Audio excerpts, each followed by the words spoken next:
What's going on, everybody? This is the Jay-3 show. I'm Jared Sweat. I'm Jordan Hill. And I'm Justin Hubbard. We've got some good topics coming up for you, but first, we want to say welcome back. We're glad to be back. This is our first show after the summer session, so I don't know about you guys, but I absolutely love that we can get back to doing this. I'm glad we had a little bit of a break. You know, we all were busy doing other things, but I'm looking forward to see what happens with this show and what's coming up. Yeah, I'm definitely looking forward to dropping some more hot takes for all you guys out there and for more disagreements with Jared as we go forward. Oh, especially with Georgia football coming up. So, mentioning Georgia football, that is one of our key points. We're going to be talking about that to start the show off. Some position battles, who we see winning certain positions, who we see losing some certain positions. Then we're going to be talking about some stuff going on in the NASCAR world, some shakeups. We're going to be talking about that. The top 5 this week, we're continuing with our top 5 segment. We're going to be ranking the top 5 most important games for Georgia football this season. We'll let you in on those. And then, of course, our buzzer beater section. We've got some interesting topics on those, such as the Madden 16 commercial. If you haven't seen it, just go ahead. As soon as this podcast is done, wait till the podcast is done. Yeah, wait until we're done talking about it, then go watch it. But look at it because you won't forget it if you watch it. And we will be tweeting out a link to that video as well. Absolutely. So, to start this off, we're going to be talking about the Georgia Bulldogs position battles. You know, football season is finally upon us, so we're going to try to finalize some of these positions. Mark Richt's got some interesting decisions to make, some difficult decisions to make, and the first position that we're going to be looking at is quarterback. So, Justin, what do you have for us? The battle between Bryce Ramsey, Grayson Lambert, and Fatone Bauta has been very intriguing so far in fall camp. All 3 guys have their strong suits. All 3 guys are having pretty good practices, making some good throws. And to this point, it doesn't seem like any of them have kind of broken away from the pack and have put a claim to that starting job.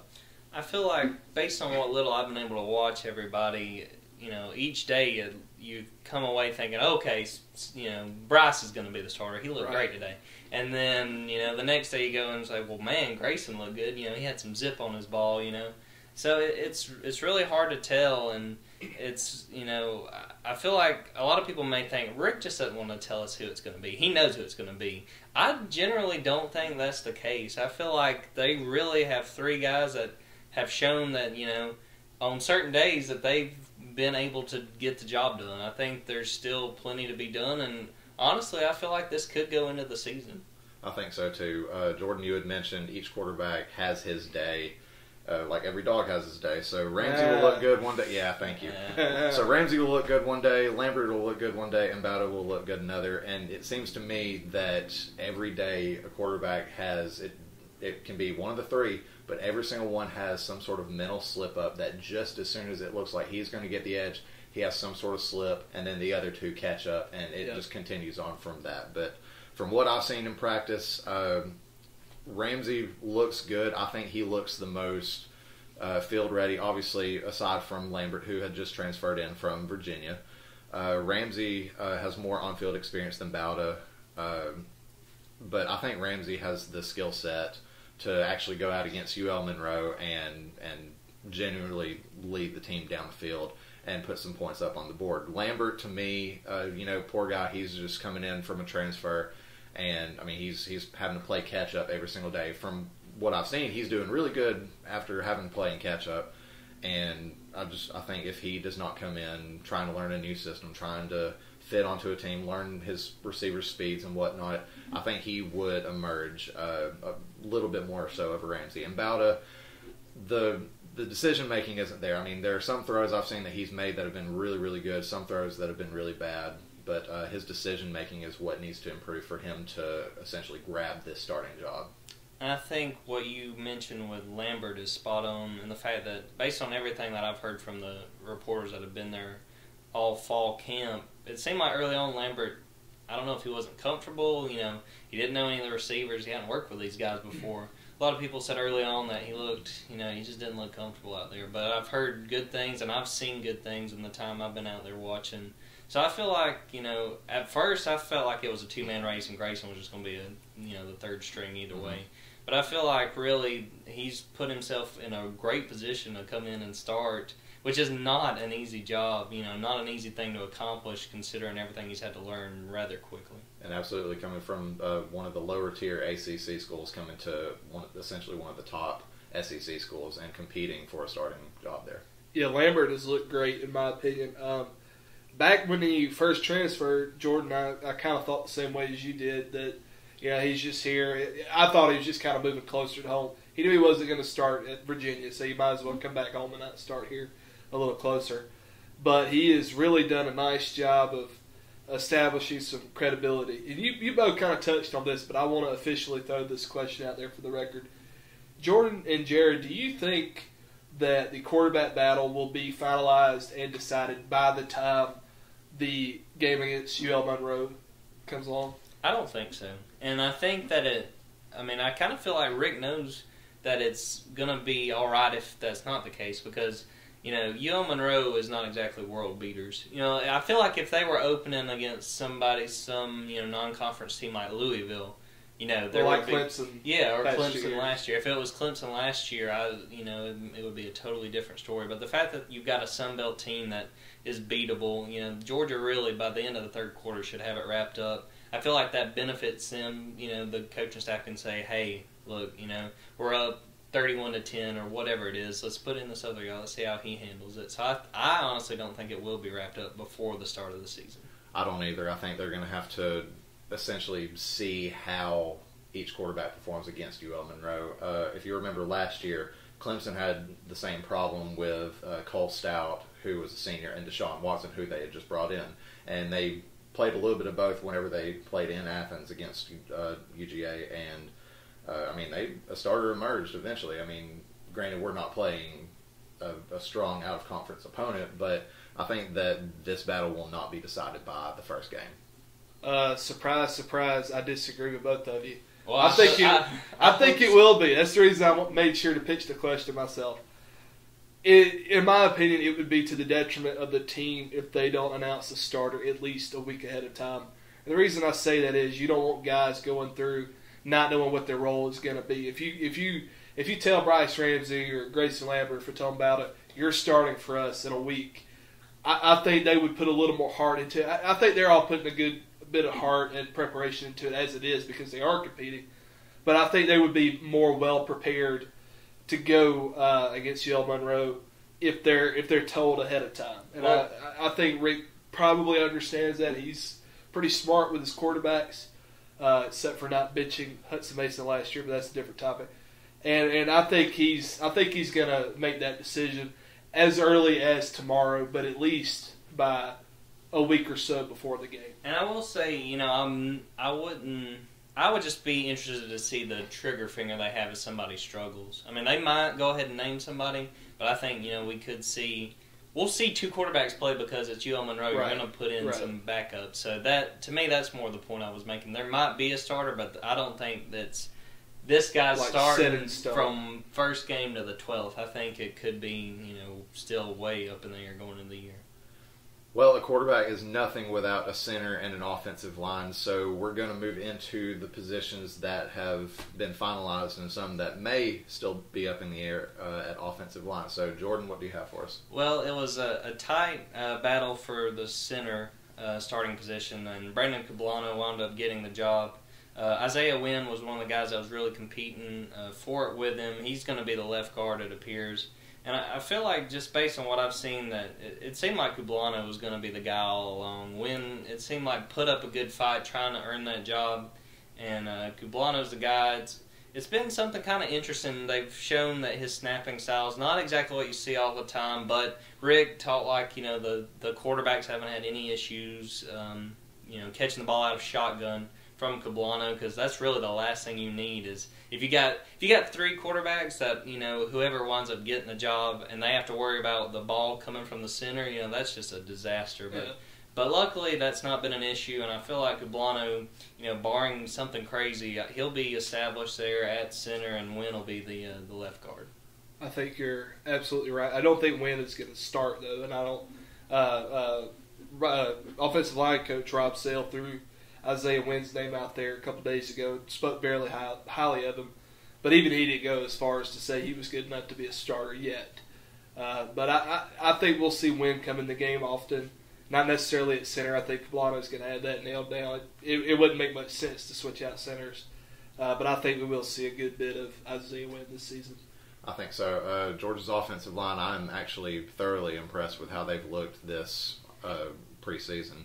They're returning 4 out of 5 guys, obviously losing David Boss. The David Andrews. Obviously that's a huge detriment. That's a huge loss to the offensive line. But with the guys that they're bringing back, you've got Colton Houston, Isaiah Wynn. I think is field ready. Brandon Poblano, who moved over from guard, and John Theus. I think a lot of these guys are field ready. But my only concern with the offensive line is what if one of these guys goes down? Because Mark Richt was even talking. The backups are not field ready. They are not ready to go out there against Missouri. They're not ready to go out there against Alabama. They're not ready to go out against Georgia Tech and successfully help this team go down the field and score. Do I think the starters right now are? Absolutely. I think they're more than capable of doing so. But when, I'm going to say when, not Isaiah Wynn, when, W-H-E-N, one of these guys goes down, I think it's going to be a very, very big question mark and a very big hole in the offensive line and in the offense. So hopefully these guys stay healthy. I hope that they do, and let's just hope that some of these guys, namely Isaiah Wynn, can put some good use to the on-field experience. The wide receiver position has also been very intriguing this season because we had Georgia's had a few injuries here and there. Most notably, Justin Scott Wesley is injured right now. Nobody really knows what his status is. Jared, what do you think about the situation at wide receiver as it stands? Well, you lose 2 really big possession receivers in Chris Conley and Michael Bennett from last year. Conley, obviously, with the Chiefs now, and then Bennett, who was recently signed in the NFL, I believe, to the Cincinnati Bengals. Yes. But the situation at receiver is it's a little bit of an interesting one, I think, with Malcolm Mitchell coming back. Obviously, he's proven, and he's definitely going to lead that receiving corps. Isaiah McKenzie, I think he's going to contribute this year a little bit more. Hopefully, if he can stay healthy, that's the only concern there. And Reggie Davis is one name that stands out to me as he is really going to contribute this year. Yes, he had a few plays last year, and he did contribute, but I think this year, with him getting a little bit more playing time, a little bit more on-field experience, I think Reggie Davis is going to be the most improved player in this receiving corps. One of the things, really, based on what I've watched, that I've been the most impressed with the receivers is Malcolm Mitchell. That's a lot of pressure on a guy to, basically say, look, you're going to lead these receivers. But every young receiver I've been able to talk to has just bragged about the work he's done with them. And I feel like, they're going to go basically as far as Mitchell can get them. Now, they've got great receivers, that, have to prove themselves, like Davis. Like the freshman Terry Godwin and Michael Chigbu too, another freshman. They've got plenty of talent, but I feel like Mitchell's going to be that guy that's going to have to lead by example. And I'm really interested to see how he plays because he's had some big moments and he's battled injuries too. And I'm really just ready to see how he does, and I feel like that'll reflect the whole receiving corps. Yeah, I think the wide receiver position could make or break Georgia's success in 2015. Like we mentioned, they've got Reggie Davis and potentially Justin Scott Wesley if he makes it back, who have some experience. Isaiah McKenzie got a slight bit of experience at the receiver position a year ago, but none of them are as experienced or as good as Malcolm Mitchell. If Malcolm Mitchell goes down with an injury as he has been known to do in the past, that could be extremely detrimental to the team. That could, that takes away arguably their biggest offensive weapon besides Nick Chubb, and it would remove another avenue of moving the ball and scoring points. And I think that is the biggest position to watch as the season begins and as the season progresses. Justin, I agree with you because if these quarterbacks go in there, we were talking about. None of these quarterbacks besides Lambert, who played the majority of the season with Virginia last year, none of them have really played exactly that much on the field. You need somebody that has been there and done that. Exactly. So if these receivers go out there, yes, it doesn't matter how good you are in practice. Until you are streaking down the field and you see a ball coming in and you have to make a play that will convert a long third down or something like that, and you drop that ball, because I mean, it's like I said, you can be as good as you want in practice, but I mean, until you get on the field and like nerves and people around you and a corner beating down on you and a safety coming in, if you drop that ball, that will absolutely shatter a young quarterback's confidence. So by you saying that the receiving core is going to be a huge part of this team, I absolutely agree with you, because I think the quarterbacks and the receivers, if they have a very strong symbiotic relationship, and if they both thrive, this team will thrive. If one falls, the other will fall. Yeah, and even if this receiving core were completely healthy, they still only have one guy that we know for a fact can make those big plays. Exactly. At the receiving core, we have some notable freshmen. Like Jordan had mentioned, we have Terry Godwin and Michael Chigbu. What do you think these guys contribute to the team this year? I'm not real sure, honestly, with Chigbu. I mean, I've watched him a little bit, but I don't really know, what to make as far as projections. I think he'll get a fair amount of playing time just because there's a lot of questions at receiver. But I think Godwin can come in and just, I'd hate to put the expectations so high, but, I think he can go right along with Mitchell and lead this team as far as the passing game. Everything I've seen from him, I've just been thoroughly impressed. And, just watching this guy, you're like, this guy's a freshman? This is his first camp, and I feel like he's, from what I've watched, he's passed with flying colors. The only problem with Terry Godwin is that he's kind of short. That's it. Yeah. He's very fast. He has fantastic hands. By the way, once this show is over, once you're done listening, go and try to find the catch that Terry Godwin made Thursday during practice. It was absolutely incredible. I think he's going to shoot straight up the depth chart. I think he already has climbed quite a few spots this camp. He's really impressed the coaches, or so it seems to us. I'm not really sure about Chigbu. I think he could be a contributor, but I think Godwin has the potential, if he gets the playing time, to be one of the biggest stars on this team this season as a freshman. I absolutely think so. I think, obviously, we saw a little bit of Isaiah McKenzie last year, but I think Godwin is going to shine more than McKenzie. He's going to play more than McKenzie did last year. I mean, he had a good season last season, but Godwin coming in, from what I've seen, he is going to absolutely tear it up whenever he does get on the field. Whether it is against UL Monroe or Southern or even Alabama, I really foresee him having a great freshman season, and even more so a great future here at UGA.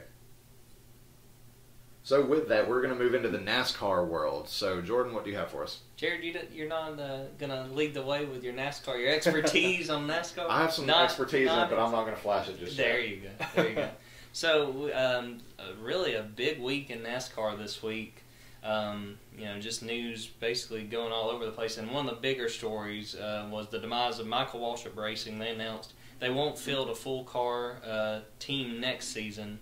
So Clint Boyer's out, David Reagan will be out. It's a lot of big turmoil over there, and it's really a big NASCAR team to go out. Justin, I know you've got some pretty hot takes on this. I do. I think the people at Michael Waltrip Racing signed up for this, I guess, decline in their team almost 2 years ago. It was September 2013. It was the final race before the chase for the Sprint Cup started. It was at Richmond, and if you'll recall, Mark Truex Jr. had a pretty good season. He had a great race at Richmond that night, but there was some sketchy activity going on with Boyer and Jeff Gordon and Ryan Neiman and a few other guys that ultimately NASCAR decided that Michael Waltrip Racing conspired to get to they hold. Basically caused a caution to try to help their cause. Right. They brought out a yellow to get Truex in a better position to finish higher than Jeff Gordon and Newman. And I think this is just karma coming full circle and catching up to him. It was the final thing that had to fall because Truex has gone to Furniture Row Racing. He's in a great spot. And this is just the start of Michael Waltrip Racing leaving NASCAR altogether, and I think they had it coming.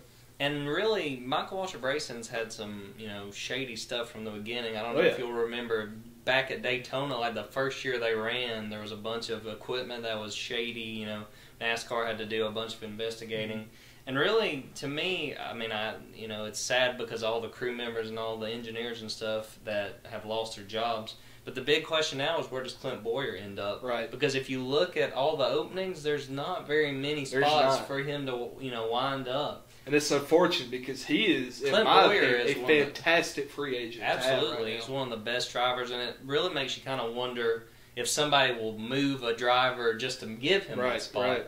I've heard rumors that Furniture Row, which we mentioned earlier, they've been flirting with Toyota. They may add another team where actually Boyer and Truex Jr. will be teammates again. Right. As those, I want to cut you off and throw this in real quickly. Absolutely. Because it would sound kind of fishy if Boyer and Truex would get back together after all that went down 2 years ago.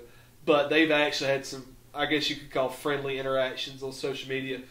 Chalk that up to whatever you will, but I think it's a good sign that those two would work very well together on a team again. I think Boyer is really one of the great young racers, and no matter, even though right now it's unclear where he ends up, I feel like he'll be fine. Somebody will find room for him, basically. Yeah, he's too good not to get an offer. The other major story, depending on how you look at it, it's very important. Danica Patrick re-signed a multi-year agreement with Stewart-Haas Racing.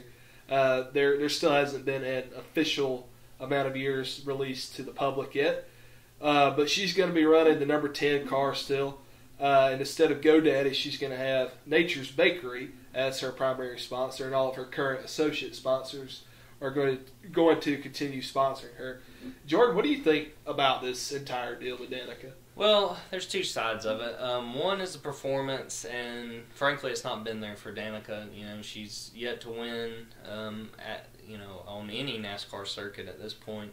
But on the other side, you got to look at it from the business perspective, and there's no doubt Stewart-Haas is making money with her. As far as the advertising, merchandise, absolutely, all that stuff. There's plenty of Danica Patrick fans, and if they were willing to wait it out and to hope that she's figured out what it takes to drive, maybe more testing, more work with some of these veteran drivers, maybe she can figure it out.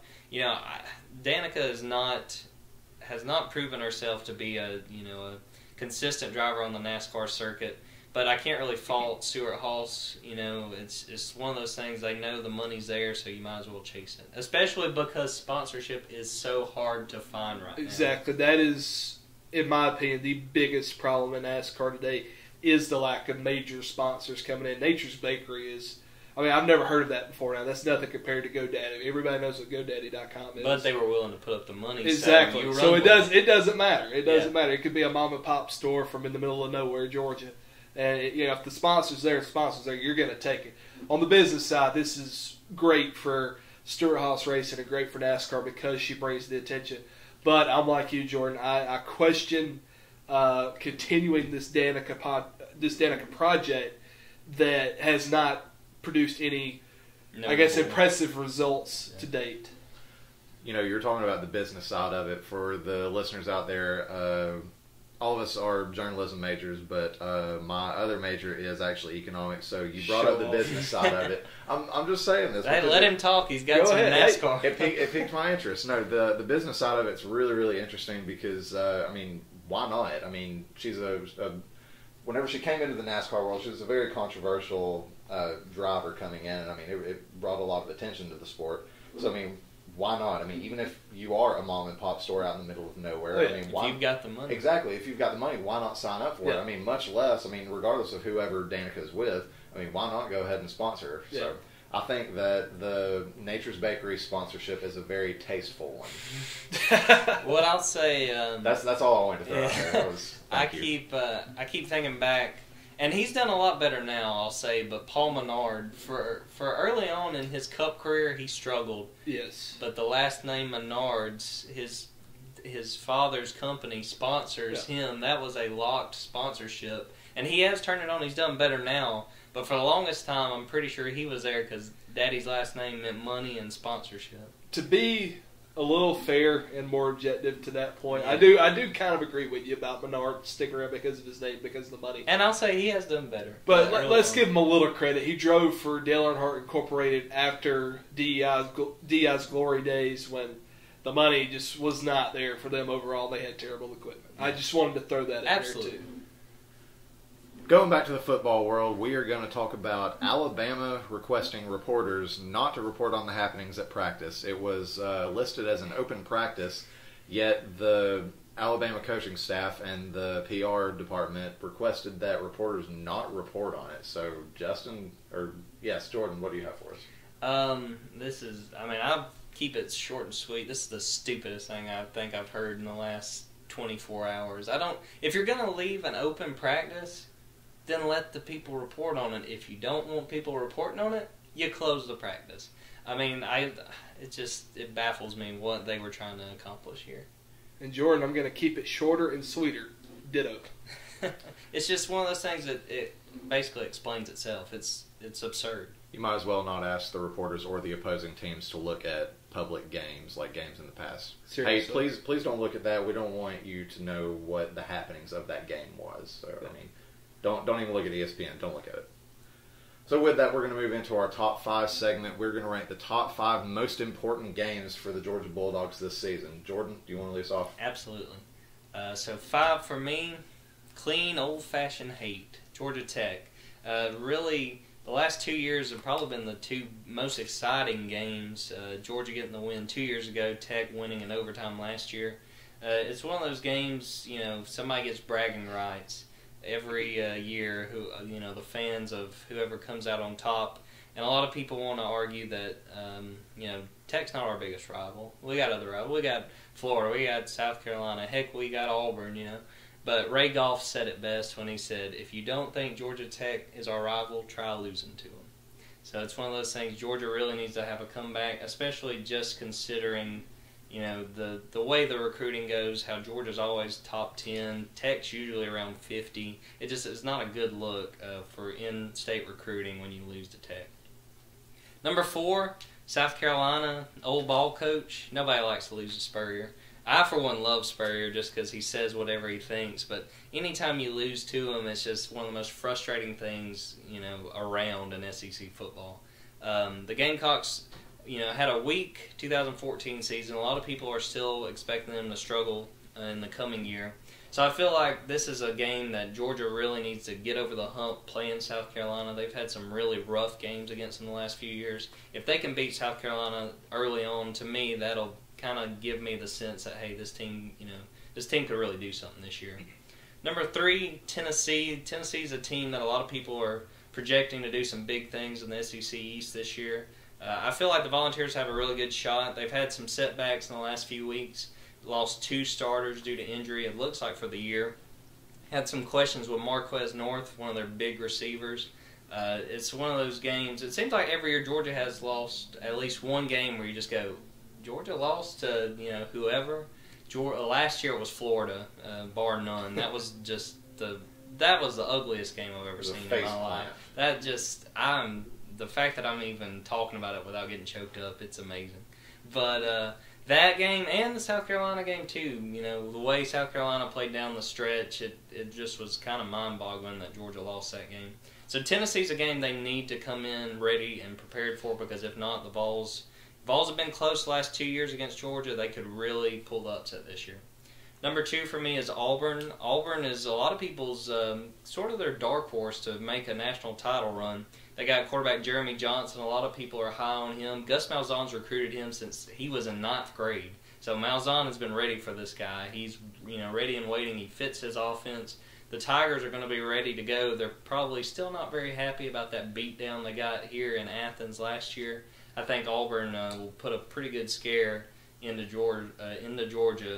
A good scare at Jordan Hare. That's probably what's going to happen this year. I got to come up with my own pun. Yeah, you got to do it. And number 1, I feel like this is probably a common thought among fans, but it's Alabama. Saban has just been running roughshod over the SEC for the most part of his run at Alabama. We know the Crimson Tides had to reload a lot, particularly got some questions in the secondary, but I feel like Alabama is going to be Alabama once again, and that very well may be a preview of a rematch in the SEC championship game. So I'm sure Athens is going to be going crazy when this game happens. Well, Jordan, my top 5 looks a little different than yours. The number 5 spot, I've got South Carolina. I think you had to put South Carolina up there simply because of how back and forth this rivalry has been the past several years. Of course, the Gamecocks have a ton of questions around them right now. Nobody knows how good or how bad they're going to be. I think they're going to be, like they always are, they're going to be a thorn in Georgia's side. I think it's going to be a tough game. It's the third game of the year for Georgia, and I think it's imperative for Georgia, of course, to go 3-0 to start the year, but to beat South Carolina to kind of set the tone for the rest of the year. Because if they trip up against them again, like they did a year ago, as you mentioned, Jordan, that could completely derail the season before it even really starts. I've got Tennessee all the way back at number 4. I understand why a lot of people are high on Tennessee, but I don't think Tennessee will be able to put it together just yet. I think in 2 or 3 years we could see the Volunteers win the SEC East, but I don't think they're going to do it in 2015. With that said, that is still, in my opinion, Georgia's biggest quote-unquote trap game. I know a lot of times you think of trap games and you think of lesser opponents, not necessarily division rivals. But I think that could be a big trap game for Georgia. And if they lose that game, then that could completely derail the season. At number 3, I've got Georgia Tech. I think this game's a little more important than apparently both of you guys do because of the importance that I think it's going to hold once we get to that point. I think both Georgia and Georgia Tech are going to have great seasons. And I think they're going to be nationally prominent once this game comes around. If Georgia loses to Georgia Tech, let's just say Georgia's got the SEC East locked up. They're going to Atlanta, and they lose to Georgia Tech. There goes their shot at the college football playoff potentially. And let's be real here. Georgia Tech has improved tremendously over the past 2 or 3 seasons, and we've seen that against Georgia head-to-head.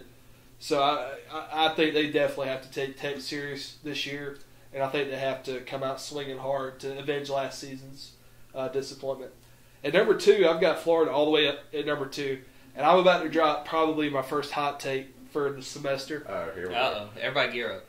I think the Florida Gators are going to be the SEC East champions. I think they're going to represent the division in Atlanta at the end of the year. And honestly, I think they're going to beat Georgia. Again, I think they're going to make it 2 in a row. And that's why I've got them ranked so high. I think this game will decide the SEC East, Georgia-Florida. And, you know, that alone is the importance there. But at number 1, this is more for the national prominence and stuff. Georgia has to beat Louisiana Monroe, or they're never going to be taken seriously. That's true. No, I've got Alabama at number 1. That's pretty much a consensus pick for everybody because of how important it's going to be on the national scale.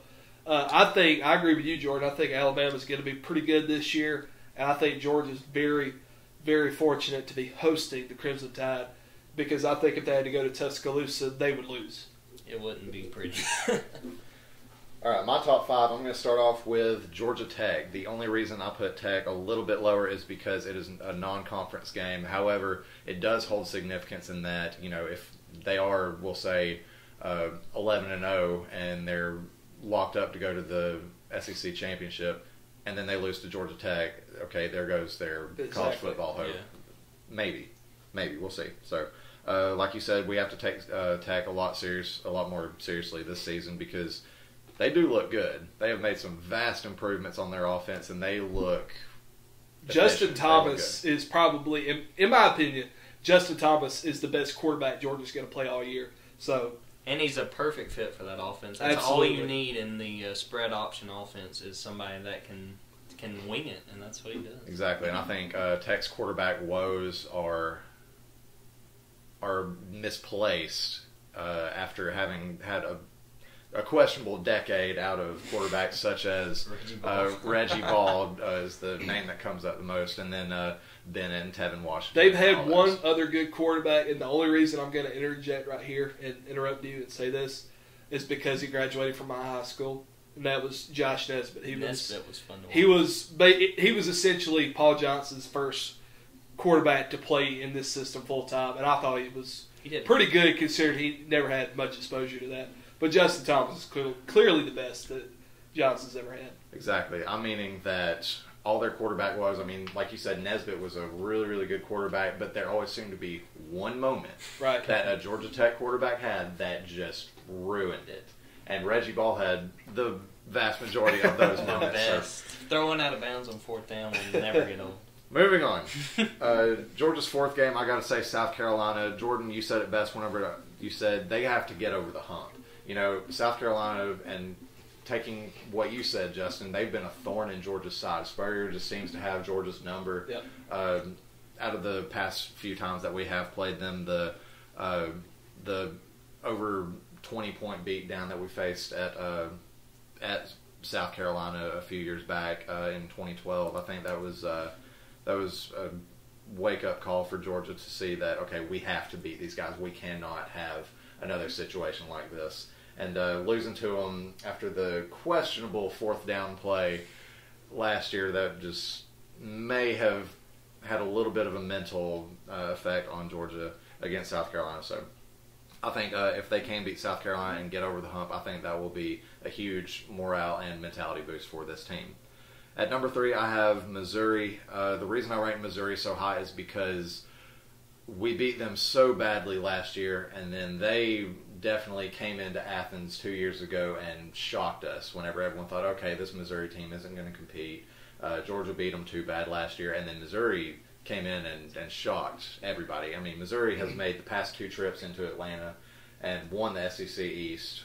So I think that, I don't want to say they have to be dethroned, but I think it's like, okay, somebody needs to ring Missouri's bell. Somebody has to wake them up and say, no, you don't deserve to go to Atlanta. There are multiple teams out there that deserve to be there more than you do. So I think Missouri is a very, very important game for Georgia this season. Justin, you have something to say? I do, because the only reason Missouri beat Georgia 2 years ago is because half of Georgia's team was on the bench with injuries. That didn't help. I mean, come on, it was basically Aaron Murray out there by himself. Yeah. I mean, the only reason Missouri has won the past 2 SEC East titles is because Georgia, among Florida and South Carolina, have practically handed it to them.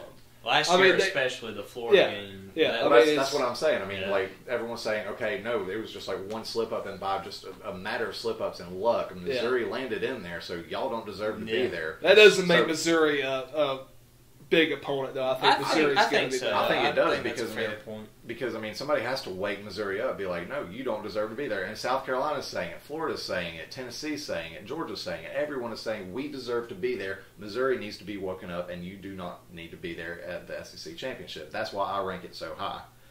Moving on from number 3, number 2, I'm going to put Alabama at number 2. The reason I don't say that this is a crucial game, although crucial as it may be, it is not the most crucial game.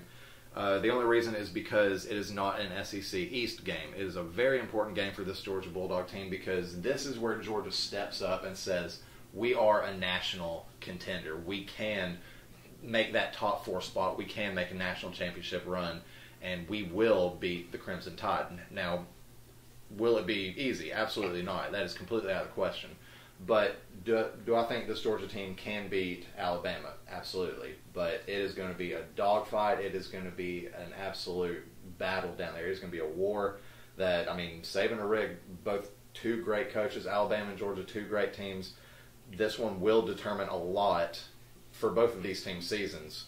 And it is a very important game, but do I think it's the most important? No. And I'm going to go into my most important game, but Justin, you have something to say. I want to interject one more time. One more time. You mentioned the dynamic of Rick versus Saban.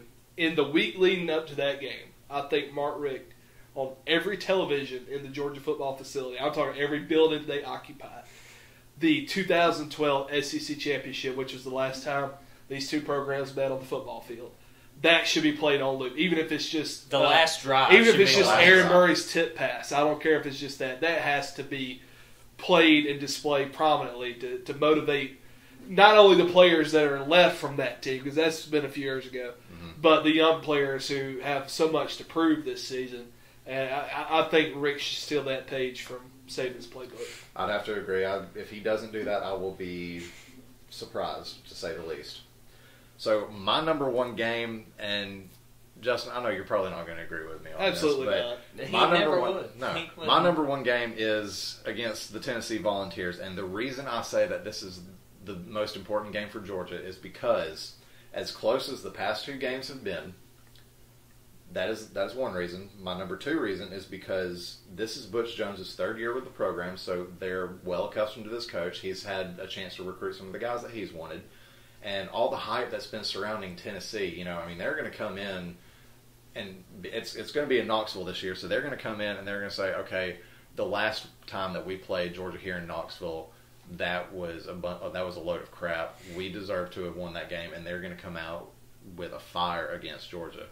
And probably my biggest reason that this is the most important game for Georgia this season is because the Tennessee game is the week after the Alabama game.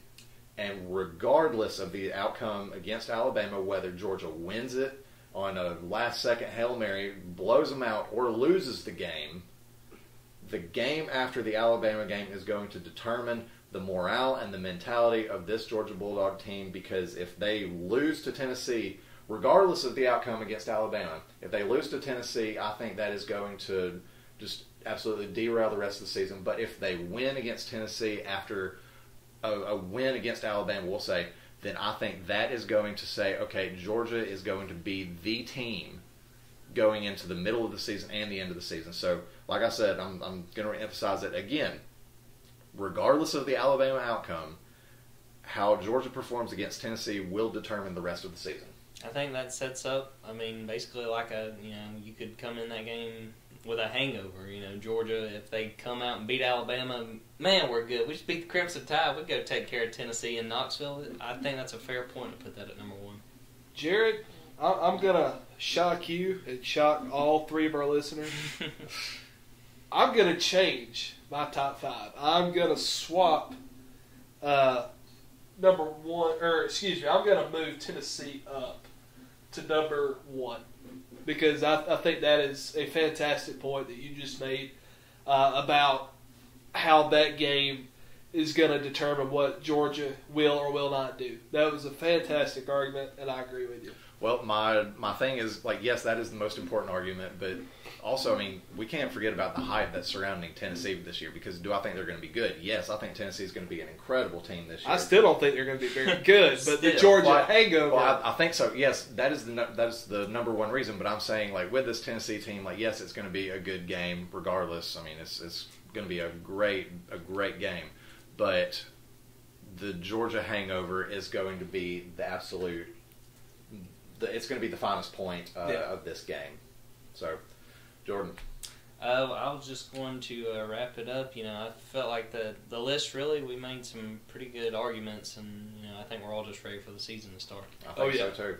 So, with that, we're going to move into our buzzer beater segment. Jordan is going to lead us off. Go for it. So, Mercedes-Benz has acquired the naming rights to the Falcon Stadium. So, guys, what do you think of the match?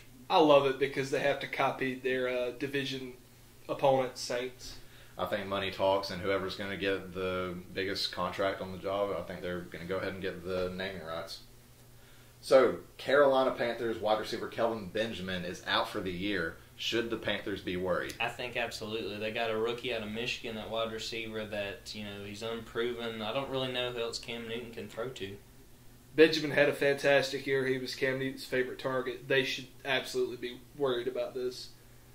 Who do you guys think has been the star of the Hard Knocks television show to this point?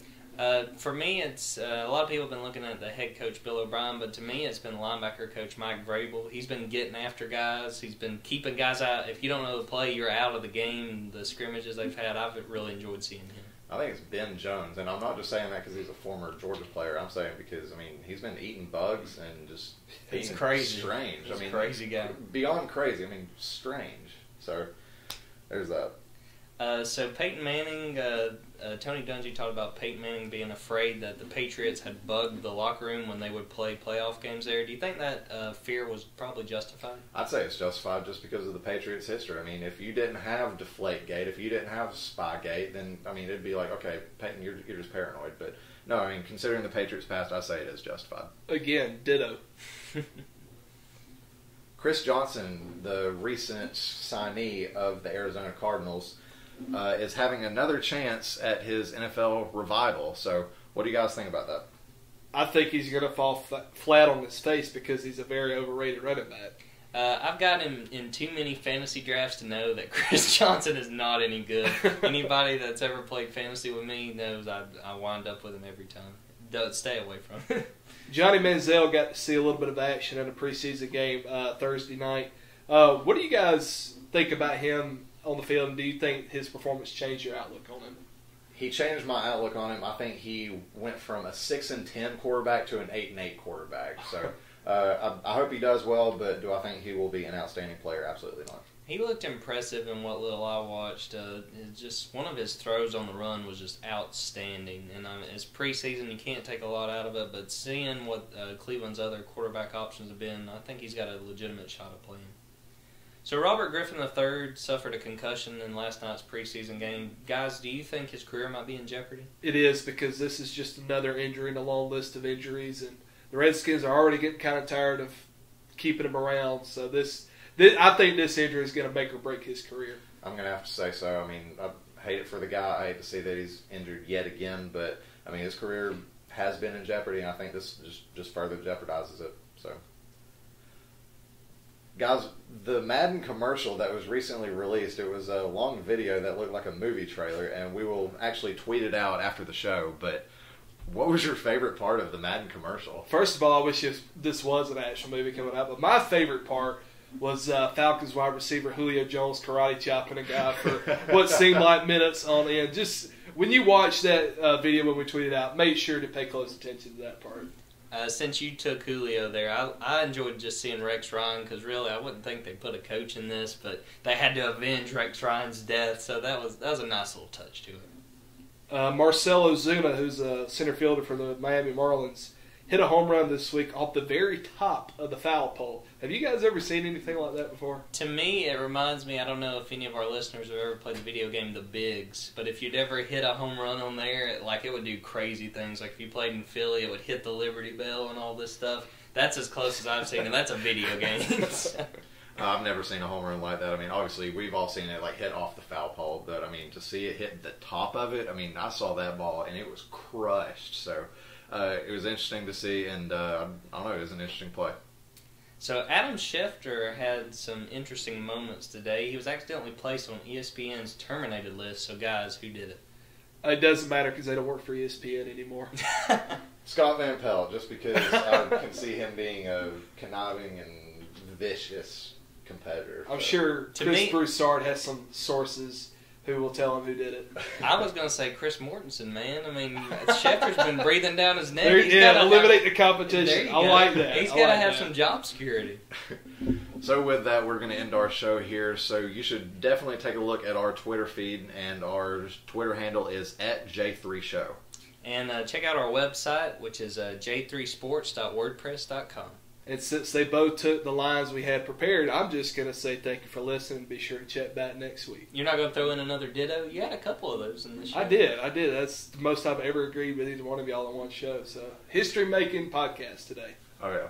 So, keep checking back, and we'll hopefully be able to cover a little bit more of college football as the season starts to get started. So, thank you, everybody, for listening. We'll see you next time.